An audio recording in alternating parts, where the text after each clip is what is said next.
دو انسانوں کو سب سے خوفناک عذاب ہونے والا ہے، دو انسانوں کو، ایک سود کھانے والا، ایک قتل کرنے والا، ایک سود کھانے والا، ایک ناحق قتل کرنے والا۔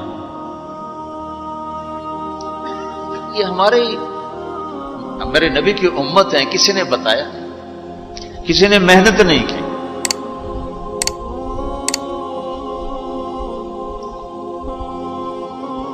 آخری حج کا خطبہ آپ نے جو دیا، ہر دفعہ یہاں سے بات شروع کی، تمہارے جان مال ایک دوسرے کے لیے قابل احترام ہے، کسی پہ ہاتھ نہ ڈالو۔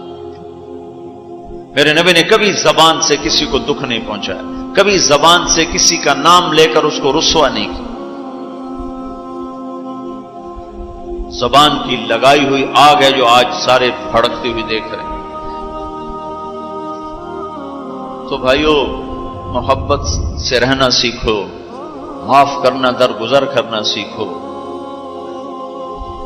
اپنے اللہ کے سامنے جھکنا سیکھو۔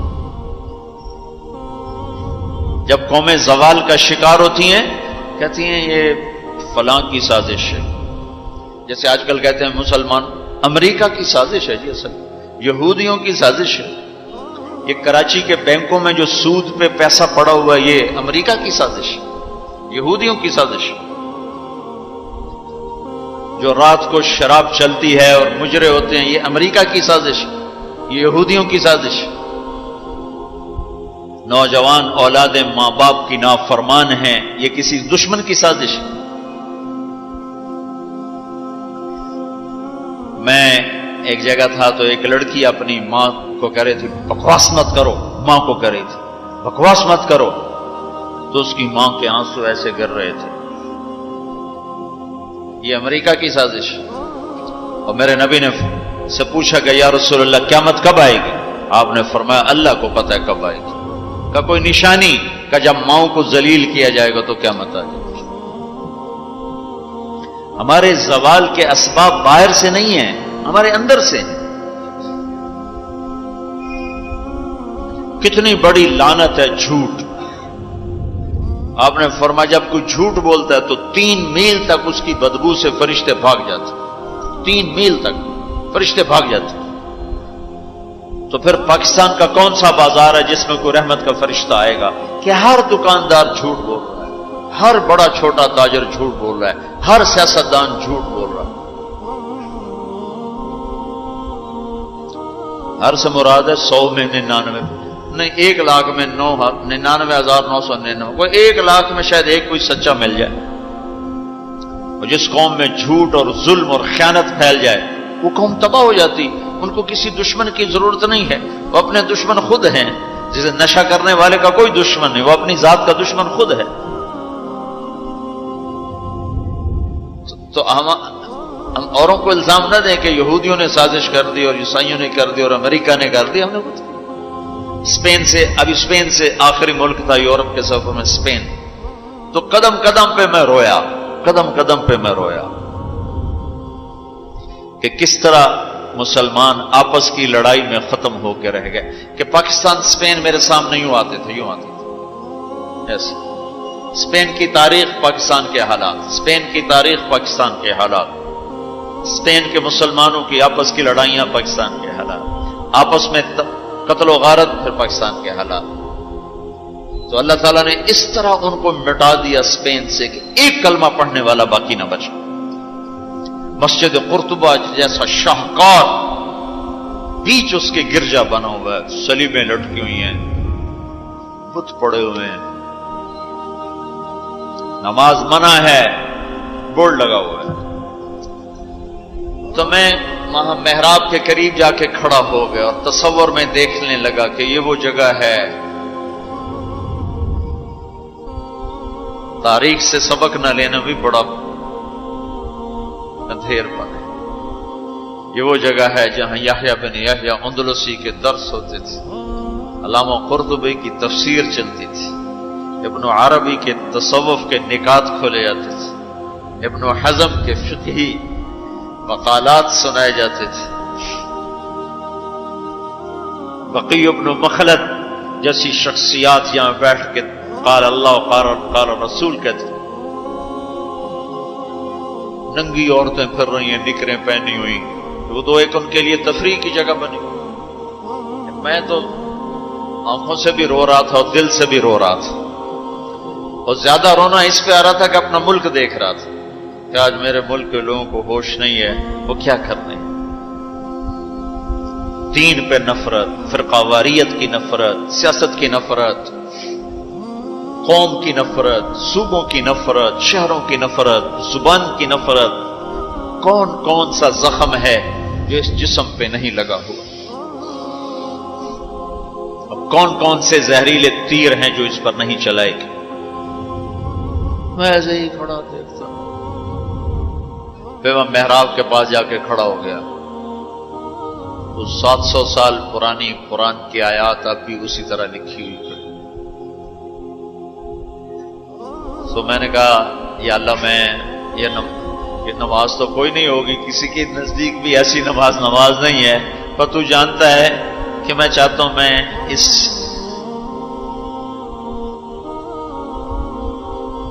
ارے میرے بھائیو، آپس کی نفرتیں مٹا دو اللہ کے واسطے. اپنی جان کے دشمن نہ بنو، معاف کرنا سیکھو، درگزر کرنا سیکھو، فرقہ واریت کی باتیں کرنا چھوڑو، تقریریں سننا چھوڑو. تاریخ میری کمزوری رہی ہے، میں بچپن سے تاریخ پڑھتا آ رہا ہوں. یہ تبلیغ میں لگنے سے پہلے ہی ذوق تھا تاریخ پڑھنا. جب تبلیغ میں لگے تو مدرسے میں آ گئے تو اور پڑھنے کا لگ گیا. پھر کچھ اللہ تعالیٰ نے یاد اچھی دے دی تو جو چیز پڑھی وہ یاد رہے گی، وہ سارا تسلسل. اور میں تو ایسے بس ڈوبتا ابھرتا رہا کہ یا اللہ، آج میں یہاں اس دھرتی پہ سجدہ نہیں کر سکتا جہاں 700 سال جن اینٹوں نے سجدے کے لمس محسوس کیے، جن اینٹوں نے تیرے لاکھوں کروڑوں پیاروں کے آنسو جذب کیے، جن در و دیوار نے تیرے ہزاروں محبوب لوگوں کے واز و ارشاد سنے، جن کونوں میں تجھے یاد کرنے والے ہزاروں لاکھوں کروڑوں، انہیں روشن کرتے کرتے کرتے آج اسی زمین کے نیچے سوئے ہوئے ہیں. قرطبہ کے قبرستان پہ شہر بنا ہوا، نہ کسی بادشاہ کی قبر باقی اور نہ کسی بڑے کی نہ کسی چھوٹے کی. میں یہاں نماز پڑھتا ہوں، میری نماز قبول کر لے. میں نے اشاروں میں نماز پڑھی، اللہ اکبر، پھر ثنا، پھر سجدہ، پھر رکوع، پھر سجدہ. اللہ اتنا کو کیا ہے، رکوع سجدہ اتنا کر کے تاکہ کسی کو، چونکہ جو داڑھی والا اندر آتا نا تو اس کے پیچھے سیکورٹی لگ جاتی کہ کہیں کسی کونے میں چھپ کے نماز نہ پڑھ لے. تو ایک سیکورٹی والا ہمارے پیچھے کر رہا تھا. چلو یا اللہ، میں بھی ان میں ہو جاؤں جنہوں نے اس مسجد میں نماز پڑھی تھی. اور میرا پاکستان اس دور سے گزر رہا ہے، نہ عوام کو ہوش ہے نہ خواص کو ہوش کہ کیا ہو رہا ہے. شاید اللہ تعالیٰ کسی کی فریاد پر آنکھیں کھول دے کسی کی.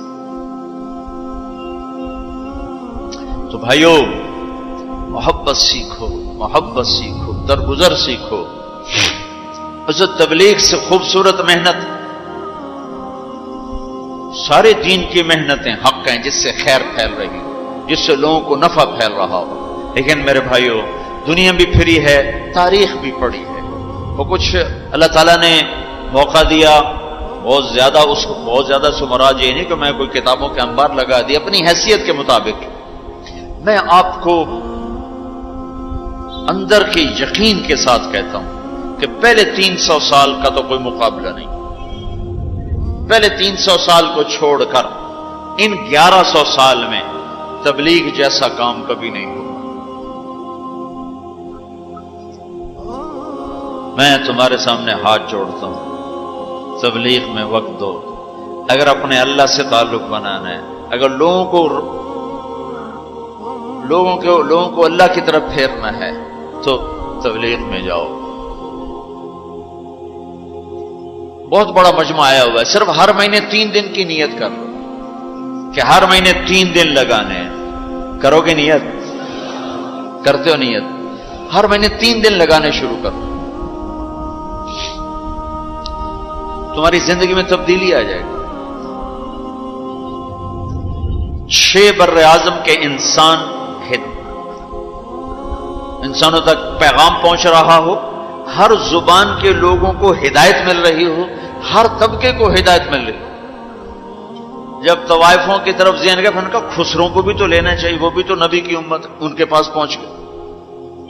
تو ہمارے علاقے کا سب سے بڑا ڈانسر اب اس کی داڑھی ہے، 5 وقت کا پہلی صف کا نمازی ہے.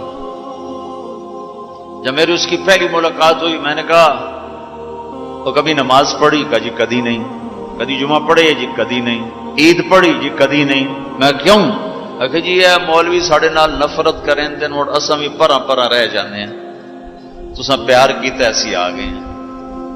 اس کا چلا بھی لگ چکا ہے، داڑھی بھی رکھ لی ہے. ایک مجھے ملا ناچم یہی اس کے بال کٹوائے، سارا کچھ سٹ سٹ کیا.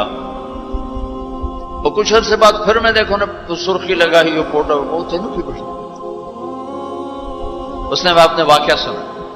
کہا جی میں مسجد میں گیا نماز پڑھنے، تو مولوی صاحب نے آخیا اے خسرا کدے اندر وڑا ہے، باہر کٹو، باہر کٹو. تو ٹیک سنگھ گئی ہماری جماعت 95 میں. تو اس وقت وہ یہ سوشلزم کا بڑا مرکز تھا. تو اس کے جا کے اس سے ملے ہمارے ساتھی جو بڑا ان کا وہ پریزیڈنٹ تھا، صدر تھا. اس نے کہا جی مسلمان ہوں، کافر نہیں ہوں، سوشلزم سے متاثر ہوں. تو اس کی ہم بات کرتے تھے، ہم پر دہریے کا لیبل لگنا شروع ہو گیا، دہریے دہریے دہریے. ایک دن نماز پڑھنے گیا مسجد، ظہر کی نماز تھی، اثر کی نماز. وضو کر لیا تھا اور مسا کے لیے پانی لیا، مسا کرنے کے لیے ہاتھوں میں پانی لیا. تو پیچھے سے مولوی صاحب کی آواز آئی امام مسجد، اے دہریا اندر کدے وڑا ہے، باہر کٹو. تو میں نے وہ پانی یوں کر دیا، اور اس کے بعد آج تک میں مسجد نہیں گیا. اس میں جتنا مجرم وہ ہے، اتنا ہی مجرم وہ امام مسجد ہے جس نے یہ کہا ہے دہریا باہر کٹو. تو بھائیو بہت بڑا مجمع بیٹھے ہو اوپر نیچے، اور اکثر نوجوان نظر آ رہے ہو. محبت سیکھو، اللہ سے صلح کر لو، توبہ کرو. یہ جو لوگ چوریاں ڈاکے کر رہے ہیں ان کے لیے بھی دعا کرو کہ اللہ ان کو بھی ہدایت دے. وہ اس حال میں مر گئے تو پتہ نہیں کون سی جہنم میں جائیں. تو نیت کرتے ہو سارے؟ ایک نیت میں اور کروایا کرتا ہوں کہ بھئی آج تک جو ہوا ہوا، آئندہ توبہ، صلح کر کے اٹھیں، اللہ کی بارگاہ میں صلح کر کے اٹھیں. تو اس کی بھی نیت کرتے ہو؟ ابھی تمہارے آنے سے پہلے اسپین کے ایک ساتھی سے بات ہو رہی تھی، وہ جو میں آخر میں توبہ کرواتا ہوں. انہوں نے کہا جی آپ تو چلے گئے ہیں اور ہمیں مسلسل خبریں آ رہی ہیں، چونکہ وہاں پاکستانی بہت زیادہ شراب کا کام کرتے ہیں، ان کے ہوٹلز ہیں تو ہوٹل میں شراب چلتی ہے. انہوں نے کہا جی مسلسل ہمارے لوگ کہ اسی جی توبہ کیتی ہے بھائی، اسی شراب بیچنی بند کرتی، شراب بند کرتی، شراب بند کرتی. مختلف جگہوں سے خبریں آ رہی. کہا جی ہم نے وہاں توبہ کی، ہم نے سوچا تھا مکے جائیں گے، وہاں جا کے توبہ کریں گے، لیکن وہ تو ادھر ہی انہوں نے ہمیں توبہ کروا دی. تو بس یہ ہماری توبہ، ہماری توبہ. تو ایک یہ کہوں گا کہ توبہ کر کے اٹھو، ٹھیک ہے؟ جو پیچھے گزر گئی اللہ معاف کر دے، آئندہ تو اس سے صلح کر کے چلیں گے. اور اگر کبھی پھر ٹوٹ گئی تو یہ کون سا اوکھا کام ہے، پھر توبہ کریں گے، پھر معافی مل جائے. اس دربار میں معافی کے سوا تو معافی سے معاف کرنے سے زیادہ محبوب عمل کو نہیں اللہ کی بارگاہ. تو توبہ کی بھی نیت کرتے ہو تو کہو یا اللہ میری توبہ، پھر کہو یا اللہ میری توبہ، پھر کہو یا اللہ میری توبہ. اللہ قبول فرما لے. اب حج والوں سے کوئی موقع ملا تو کر لوں گا، ورنہ وہیں مکے چل کے بات کریں گے. لیکن آپ بھائیو، ہو سکتا ہے اس وقت کی بات یہی ہو جو اللہ نے کہلوائی، ضرورت اسی کی ہو. میں آپ سے گزارش کرتا ہوں محبت سیکھو، معاف کرنا سیکھو، ماں باپ کے آگے چپ رہنا سیکھو، بیوی کی کمی بیشی برداشت کرنا سیکھو، حتیٰ کہ اولاد کی کمی بیشی پر بھی ایک دم سیخ پانا ہو جاؤ، ہاتھ نہ اٹھاؤ، صبر کرو، حوصلے سے کام لو اور ان کو پیار محبت سے سمجھاؤ. سہیل احمد مشہور اداکار ہے، 96 میں ہم نے اداکاروں میں بھی کام کیا تھا، تو اس وقت ہم ایک مرید کے ہماری جماعت تھی جو ہمارے ساتھ تھا، گجا مالک، مجھے کہنے لگا مولانا میرا باپ DSP ریٹائر، زندگی پر 1 روپیہ حرام نہیں کھایا، 1 روپیہ رشوت نہیں، اب بے تکلف ہو چکی ہے، تعلق بن چکا ہے، تو میں کہتے تو کڑے حرام کھاتے بڑھ گئے، میں نے آگے کہا تو کڑے حرام کھاتے بڑھ گئے، تو کیوں اس غلط کام میں چلا گیا؟ کہا جی بس کیا بتاؤں، 8ویں جماعت میں تھا، فلم دیکھنے چلا گیا، واپس آیا تو میرے باپ کو پتا چل گیا میں نے فلم دیکھی، تو اس نے پولیس والا بوٹ اٹھایا اور مار مار مار مار میرے سر سے خون نکال دی، تو میں نے دل میں کہا تو نے مجھے فلم سے روکا ہے، میں تمہیں اداکار بن کے دکھاؤں۔ کہا جی وہ شیطانی ضد پر آج یہ ہو رہا، تو اپنی اولاد کے ساتھ، استادوں تو شاگرد کے ساتھ ہمارے یہاں سختی ہے، اسکول ٹیچر بھی، مدرسوں کے مدرسین بھی بہت شدت کا لہجہ، سختی کا لہجہ، کان پکڑوانے، مارنا پیٹنا، یہ انسانی طریقہ نہیں ہے۔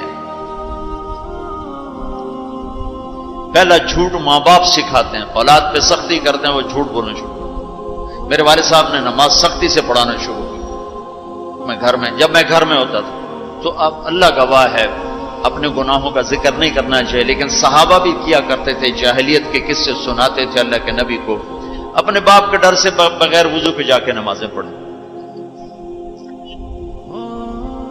ایسی شدت نہ ہو کہ زبان چھوٹ گیا۔ 4تھی جماعت میں تھا میں، ہمارے استاد تھے ماسٹر شفیع صاحب رحمۃ اللہ علیہ، بڑے محنتی استاد، اس زمانے کے استاد ہوتے ہی محنتی تھے، لیکن مارتے بہت۔ انہوں نے ہمیں حساب کا سوال لکھایا، سلیٹیں ہوتی تھی اس پر، اب میں کوئی 12ویں نمبر پہ بیٹھا ہوا تھا، اور جو جا رہا ہے آتا نہیں، ٹھو ٹھو ٹھو ٹھو، سوٹے بھی مکے بھی، میں کہہ رہا بھی مر گئے، مجھے بھی نہیں آتا تھا، اور میں انتظار کر رہا ہوں کہ یا اللہ میں اس سے نکلوں کیسے، سوال تو آتا نہیں، پکی گل ہے سوٹے ہی ہیں۔ اب میرا چھوٹا ذہن اور میں سوچ رہا ہوں کہ کیا چکر چلاؤں، کیا چکر چلاؤں۔ تو تھوڑا سا بیک گراؤنڈ یہ ہے کہ چونکہ ہمارا زمیندارہ ماحول تھا، تو استادوں کو گھر ہماری طرف سے گندم جاتی تھی، چاول جاتے تھے، گھی جاتا تھا، آٹا جاتا تھا، مکھن جاتا تھا، چینی جاتی تھی، مرچیں جاتی تھی، جو سیزن پہ تو وہ جاتی تھی۔ تو کوئی 2 مہینے پہلے میرے استاد جی نے کہا تھا کہ پتر مرچاں بھجوا دے، ابے نو آخی مرچاں بھجوا دے، وہ میں بھول گیا کہنا بھول گیا۔ تو میں بیٹھا سوچ رہا ہوں یا اللہ جان کیسے بچاؤں، وہ 2 مہینے پرانی بات یاد آ گئی۔ جب میرے سے آگے 2 لڑکے رہ گئے، اس وقت یہ سارا پچھلا کمپیوٹر کھلا، تو میں اٹھ کے گیا، میں نے کہا استاد جی ابا جی پہ آندین کل مرچاں پہنچ جا سکتے، ابا جی پہ آندین کل مرچاں پہنچ جا سکتے۔ میں نے کہا شاباش میرا پتر تو بائے جا۔